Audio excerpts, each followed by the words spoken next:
The following show is brought to you in part by support from Robbins, Kaplan, Miller, and Cerisi. We don't just practice law, we make history. Online at rkmc.com.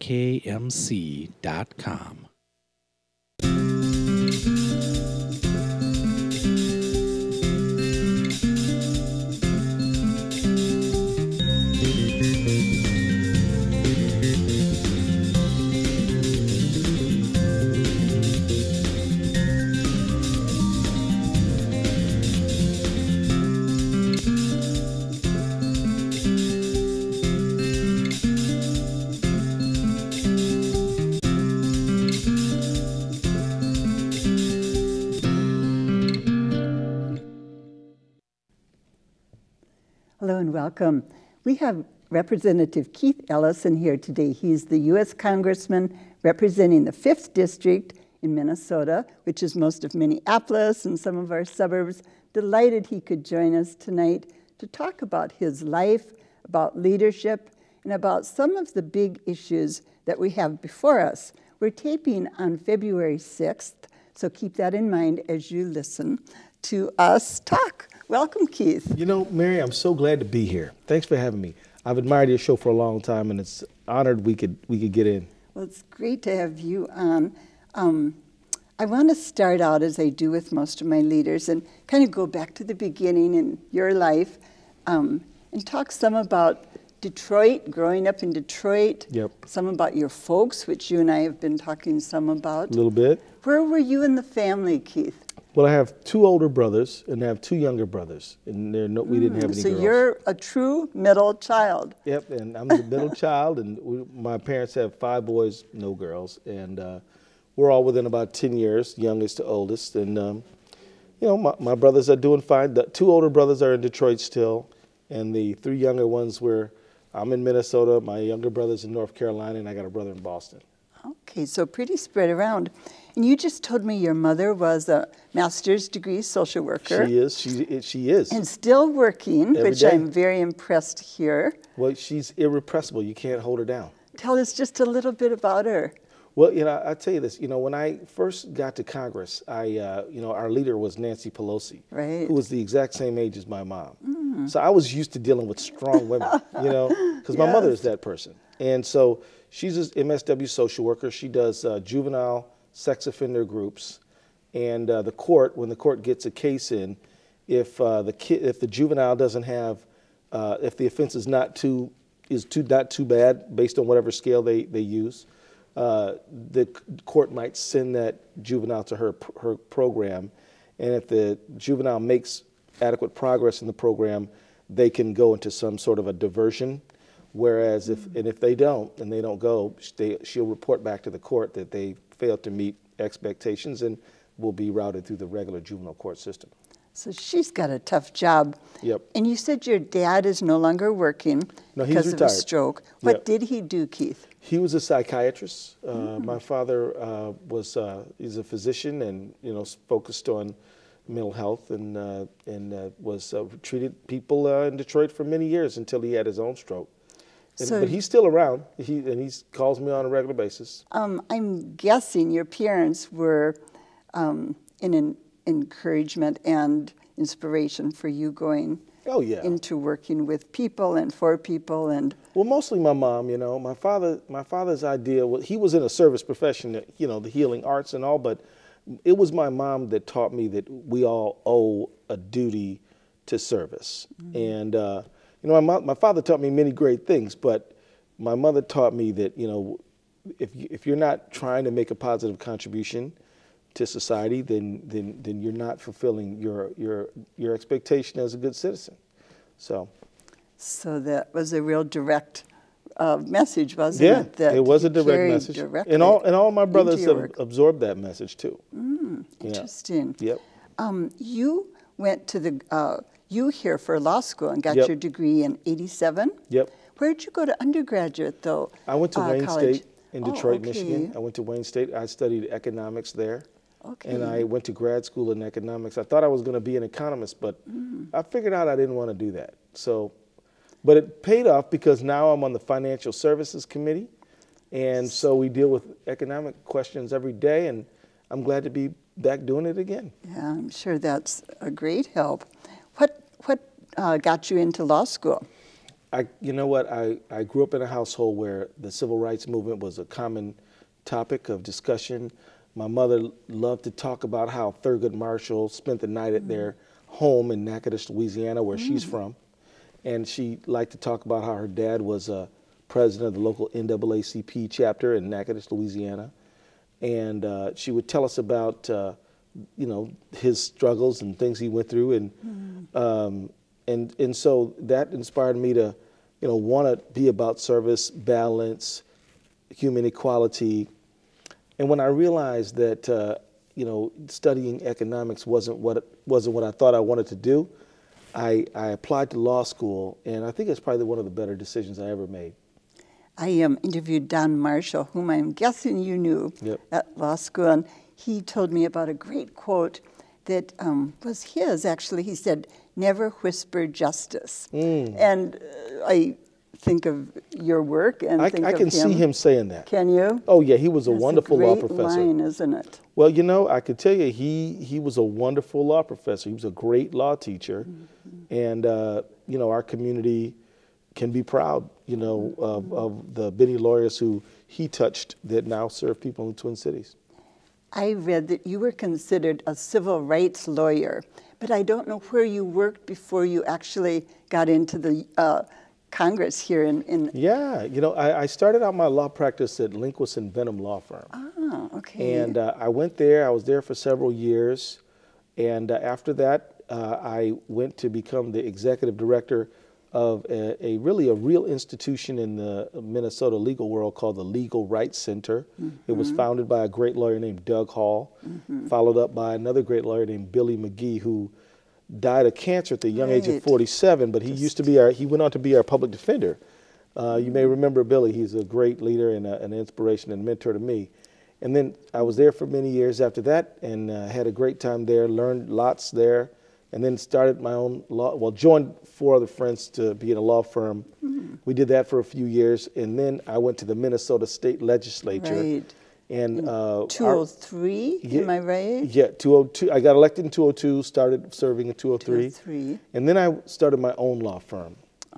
Because the time that it took me to serve in the legislature was just so demanding that I really couldn't do justice to my partners anymore. So I left there, and then 4 years later, I ran for Congress, and I'm sitting in front of you today. And then ran in 2008, and then ran again, and now I'm on my 3rd term, and you know, and we'll see what happens in November. I'm guessing there are going to be some, you know, very positive results for you from what I hear. We'll see. You know, we're working hard at it. You know, it's I really believe that our country is a pivotal time, and I really am in Congress now because I think that we need a voice to help refocus America's attention on what I believe is our greatest invention, and that's the American middle class. That's this class of people who don't make a whole lot, but do make enough, who go to our universities, who go to our schools, who populate our PTAs and our Rotary clubs and everything in our Elks Lounge, and really just make America go. And if you look at other countries around this world, they don't have that middle class. They have the very, very rich, and they have the vast, desperate masses. And our country can lose that middle class if we don't invest in it and have policies that strengthen it.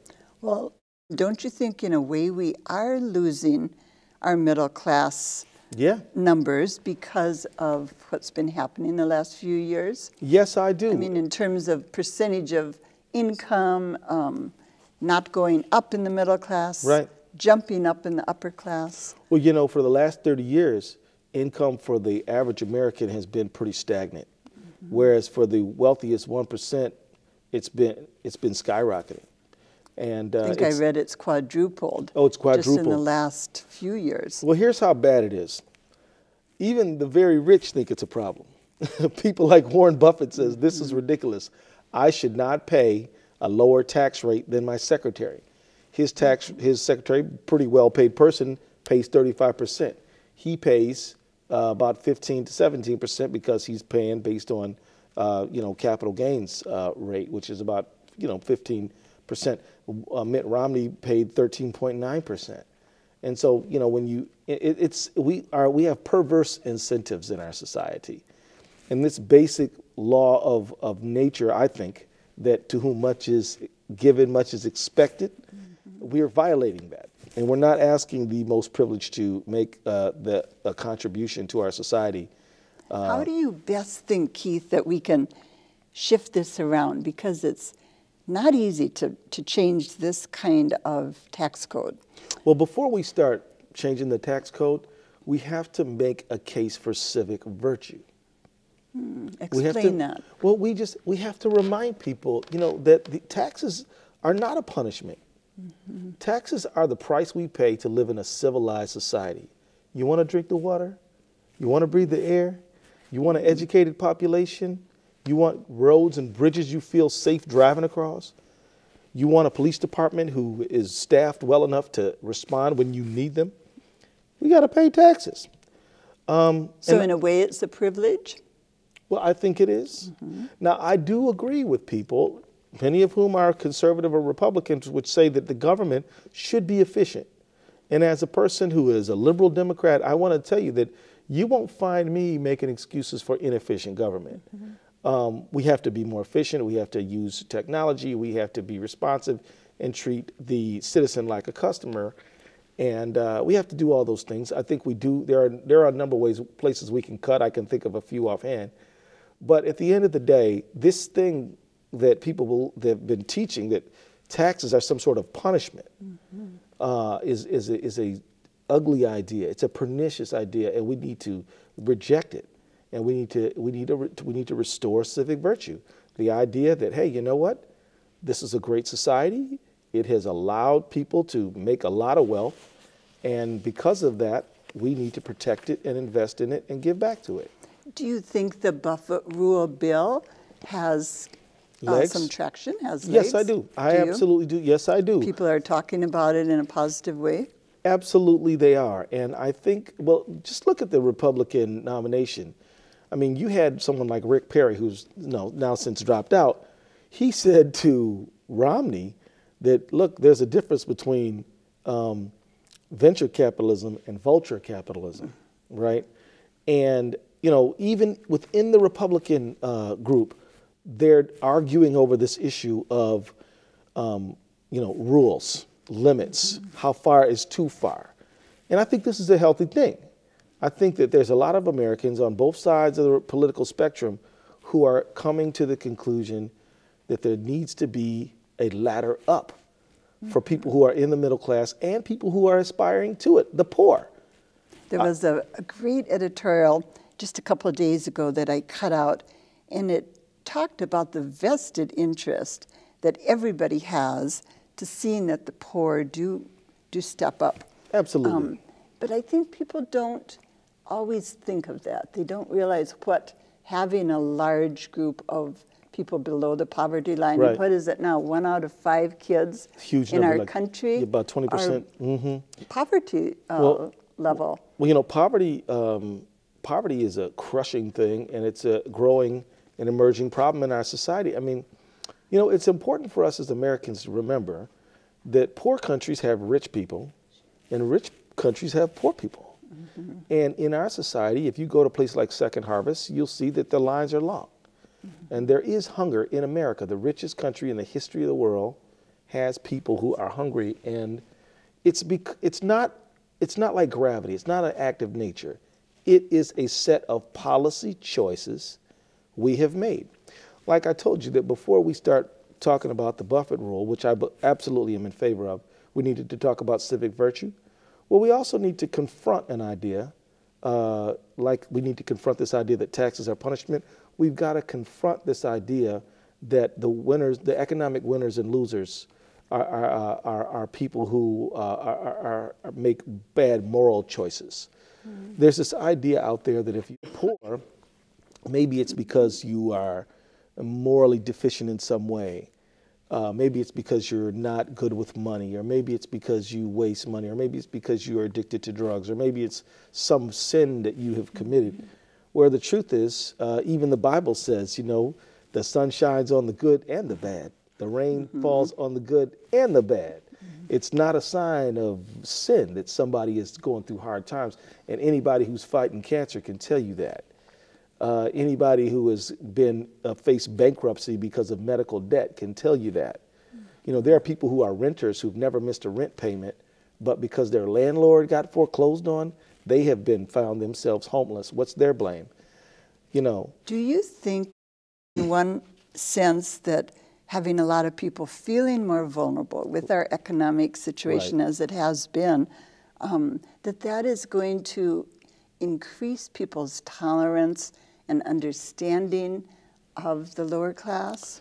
Well, you know, I hope it will build sympathy. Is that too optimistic a question? I don't think it's too optimistic, because I'm an optimist like you. I believe that people are fundamentally good, but people, they're fundamentally good, but that doesn't mean they're always good. You know, I believe their best impulses are good, but sometimes they don't follow their best impulses. So I think that at times of economic insecurity like we have now, if leaders, thought leaders like yourself, political leaders like me, if we appeal to people's best instincts, they will come out.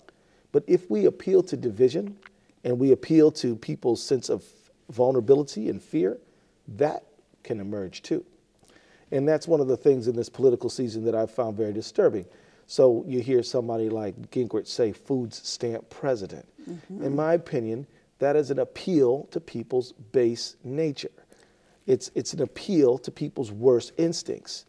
And what we should be doing is saying, you know what, you're middle class, you took some hard hits over the last few years. It ought to give you some sympathy for people who are struggling, as opposed to those people are bad and they get what they deserve. And thinking of the election, as I said, we're taping this on 2/6/12.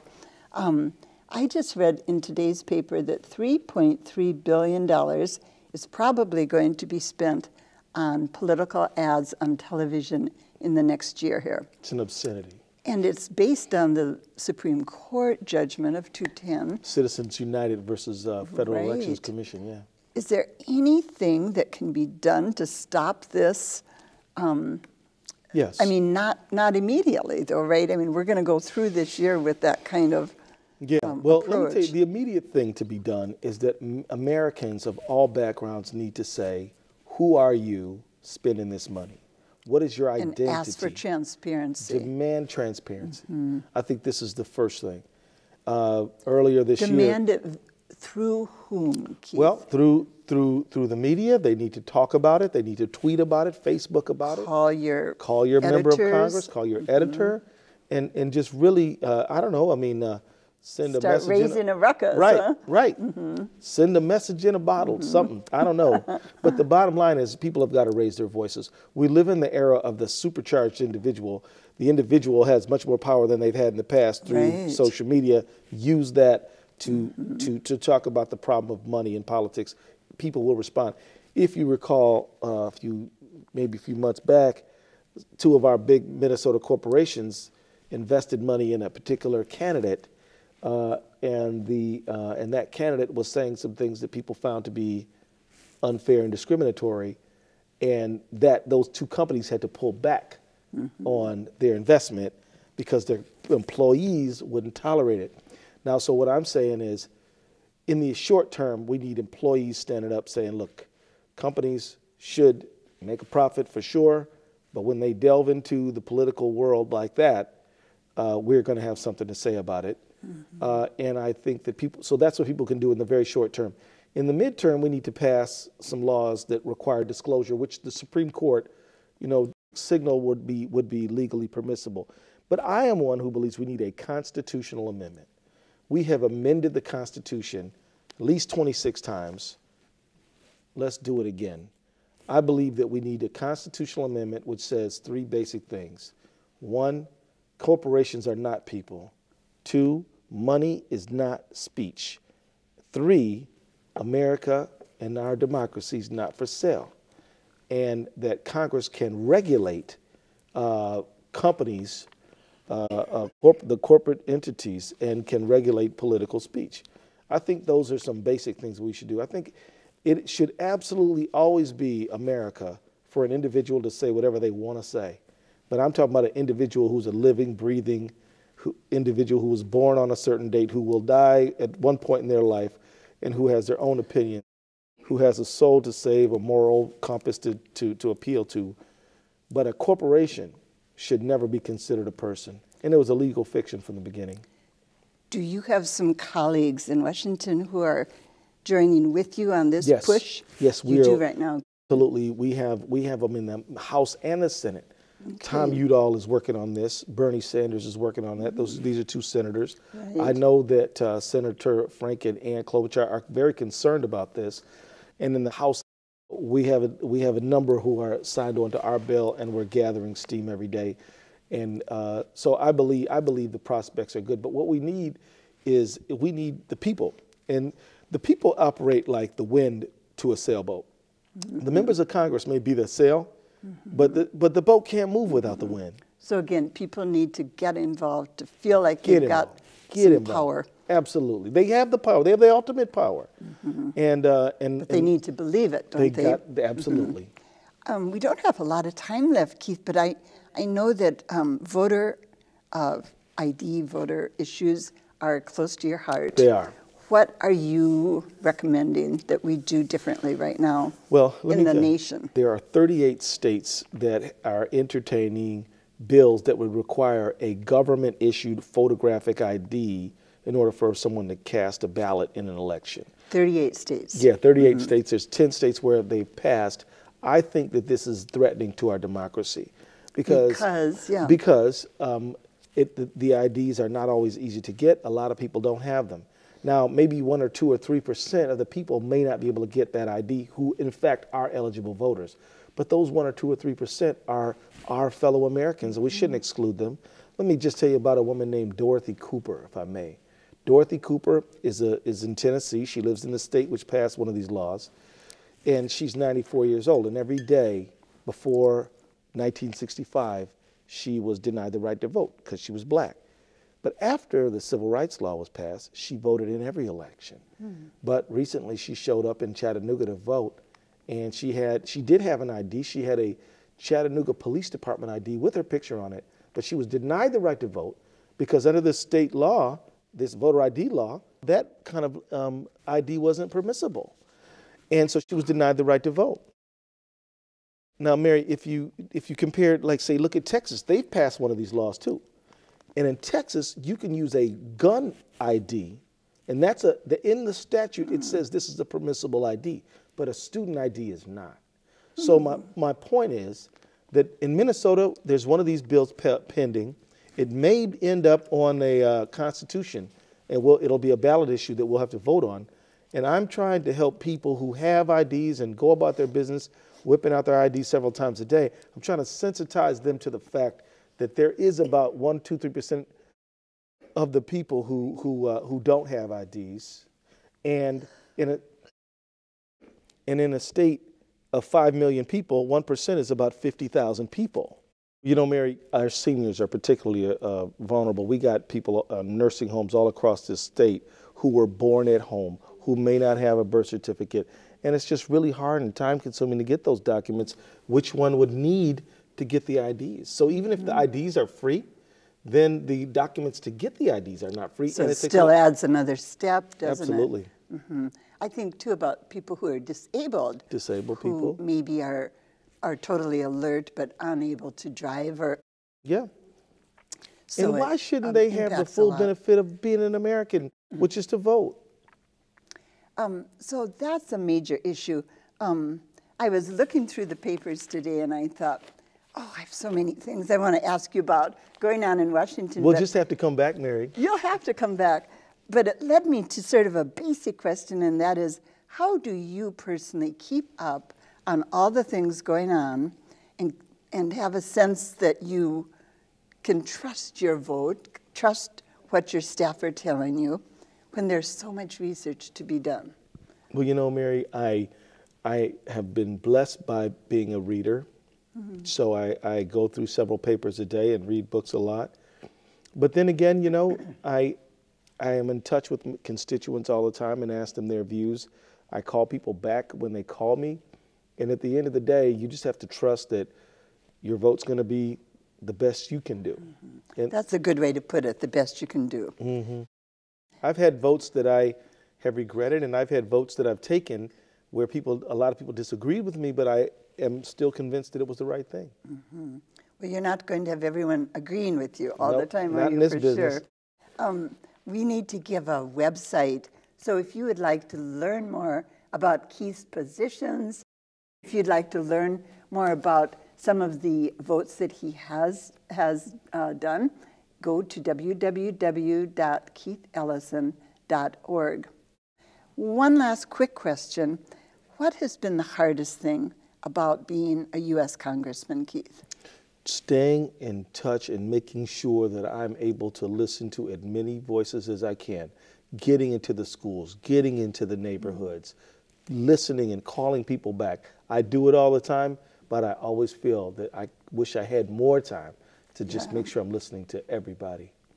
Well, that is especially good to hear in light of yours taking the time out to be here tonight and talk and listen with me. So thank you so much for coming down. What a pleasure. Yeah, it's been great to have you here. You bet. Thank you for being with us. We'll be back again next week. Until then, have a good week.